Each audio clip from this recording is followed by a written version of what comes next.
ദൈവനാമത്തിന് മഹത്വം ഉണ്ടായിരിക്കട്ടെ. കൈതക്കുഴി സെന്റ് തോമസ് മാർത്തോമ യുവജന സഖ്യത്തിന്റെ ആഭിമുഖ്യത്തിൽ നടത്തപ്പെടുന്ന ലെൻ ഡിവോഷനിലേക്ക് ഏവർക്കും സ്വാഗതം. ഒരിടത്ത് ഒരു പേനയും പെൻസിലും ഒരു വലിയ തർക്കത്തിലേർപ്പെട്ടു. ഒടുവിൽ പെൻസിലിന്റെ ഒരു വാദം കേട്ട് പേനയ്ക്ക് മൗനം പാലിക്കേണ്ടി വന്നു.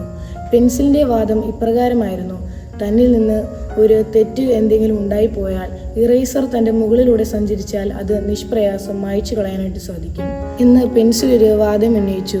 യഥാർത്ഥത്തിൽ നാമും ഒരു പെൻസിൽ പോലെ ആയിത്തീരണം. കാരണം നമ്മിൽ നിന്നുണ്ടായിട്ടുള്ള ചില തിന്മകളുണ്ട്, ചില തെറ്റുകളുണ്ട്, ചില പാപങ്ങളുണ്ട്.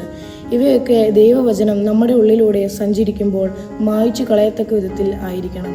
നമ്മുടെ ഉള്ളിൽ നിന്ന് എന്തും ഈ സമൂഹത്തിലേക്ക് പുറപ്പെടേണ്ടത് തിന്മകളെ സ്വരൂപിച്ച് ഒരിക്കലും മായ്ച്ചു കളയാതെ ഹൃദയത്തിൽ സൂക്ഷിച്ച് എന്നും പ്രതിഫലിപ്പിച്ച് കാണിക്കുവാൻ നാം ശ്രമിക്കരുത്.